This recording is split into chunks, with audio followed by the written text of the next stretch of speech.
after last talking, I have come up kind of like a structure for the dance.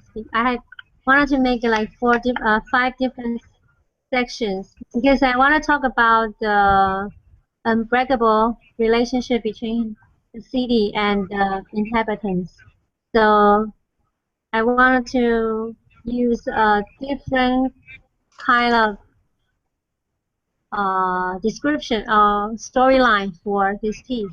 I want to start from the corruption, the destruction of the city first.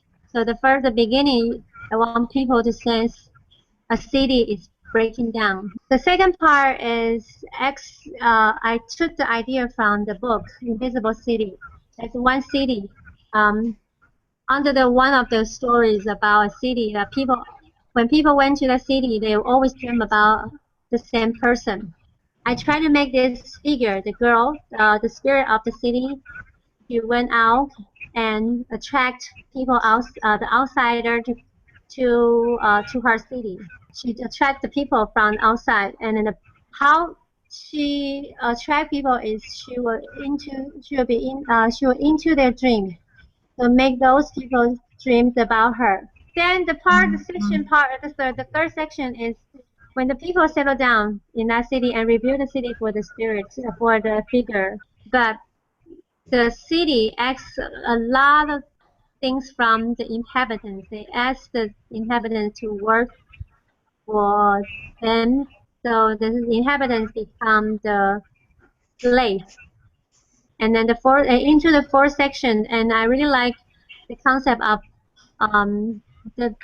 this beautiful city is like a well-built structure that you will still see a crack, on the structure sometimes, not always, and you show up and then disappear. Then the crack will become bigger and bigger, and inside the crack is a fear, or it's like a box that holds the desire, holds the fear, or the bad energy inside the crack. And when the crack becomes bigger, and the city start to break down again. And then the last section I was thinking about, but the city survived and the people who live there survive too. But all they have left is the memories, or just like a historical remains, something like that. I have 8 dancers, female dancers, and then as you have seen, I have this little cubes. Yes, these are our installation for our dance, because I want to make them like a structure of the cities. You see the soft side and the solid side and the hollow side. And then we can make it different, structure. So those objects, are they seen as houses in terms of the city itself?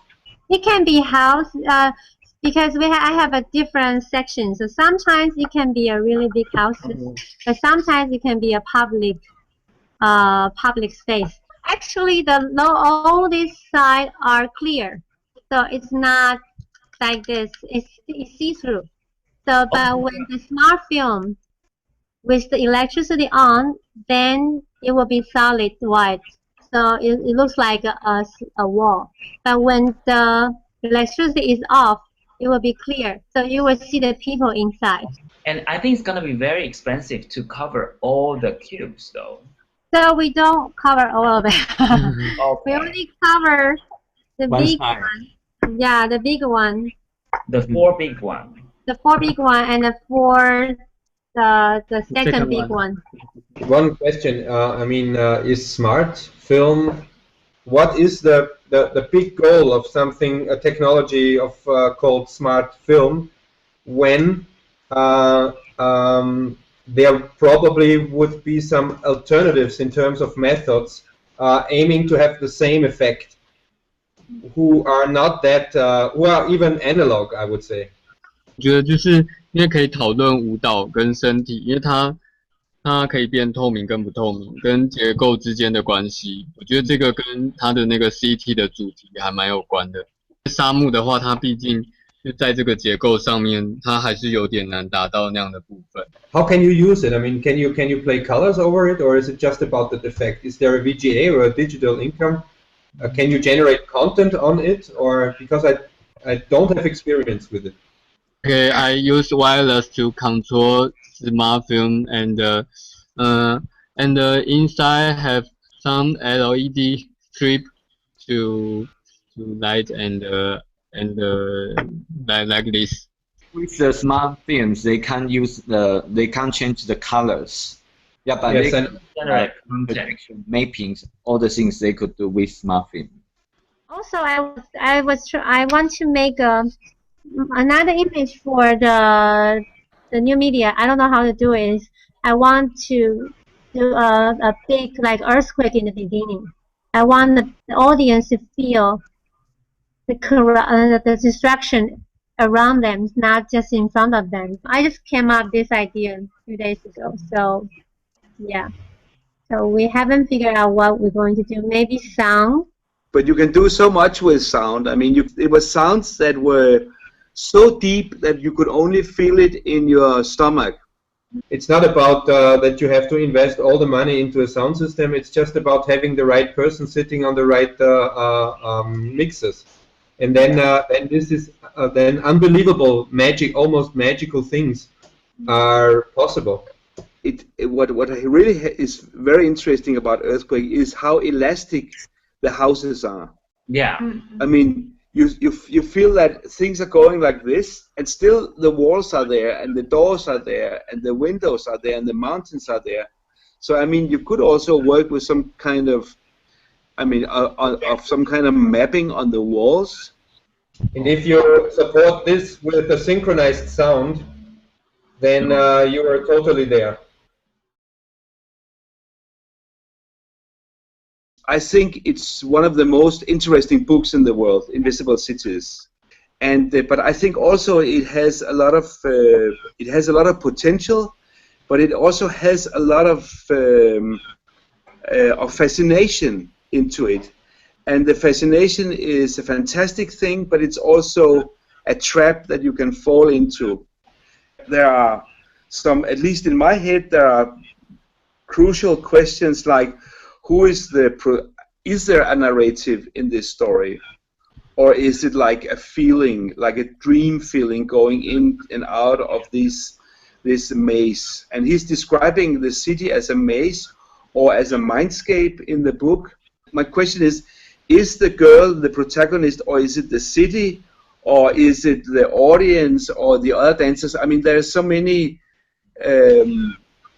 important ways of telling this story that I think at least I don't have a real clear vision of that from what I hear now. I also share the opinion that there is a lot of a potential, but the CU now really still almost on the very beginning of a long process. Because from my point of view, the relationship between a city and the people living inside there you are describing gives the technology that you are going to use in representing the city itself, as I understood it, and playing the different roles, a very dominant role from my point of view. So I really would ask you to really think of which kind of technology you want to use, and in which relation you want to put exactly that technology, and whether it's a software or whatever, into your narrative too. Because somehow I see a big chance here that the role of technology on your stage is really somehow a very specific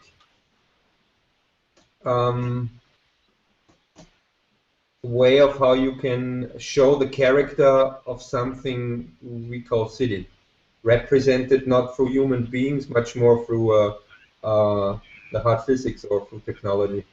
So, and I see, for me also very important will be how the images you will map on the object, which I find beautiful, I really have to say. So I think you have a lot of varieties, a lot of possibilities to play with it, but you will end up with a problematic that you have maybe too many or too many solutions.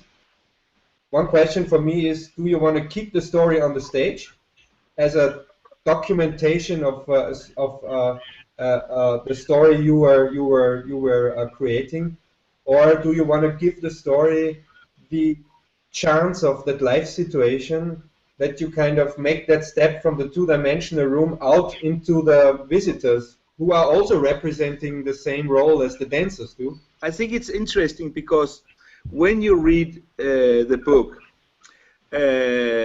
I mean, the reader is also the citizens in the cities that he's describing. What I hear you say is really that point of view is changing all the time. And sometimes the city is a protagonist, sometimes it's a woman, sometimes it's the citizens as dancers, but also it could be the spectators. Yes. And I think it's really interesting if you can work with this dimension of losing perspective. I think the way that also that Martin says, I mean, this about losing perspective, and so the maze is not only a maze of boxes and imaginary, but it's also a maze of perspective where you jump from one point of view to another point of view, which will really be able to in a way deconstruct the story. Is very interesting. I would like to explain in Chinese to Wen-Jinn。我想刚刚他们两位提到的一个是叙事的部分，那Wen-Jinn回答的是就是用你的身体还有舞者的身体动作去把这个故事带出来，对吗？那刚刚 Martin 他提到的，你现在所说的东西其实是比较概念式的，那还在很一开始的阶段。那你如何在譬如是说未来在软体的使用上以及科技的使用上，去表现你所提到的这样子抽象性的概念？那他提到一个就是说，有没有可能，因为在这一个故事里面，所有被带进去这个城市里面的人，他们也是参与者，也是一个叙事者。那在这一个表演里面呢，即便观众是坐在那里的，那观众的角度有没有可能是你这个作品的一种角度？我想刚刚Martin 主要他的问题或他的建议是，也许可以提醒你想一下这个有关观众的部分。好，我知道，了解。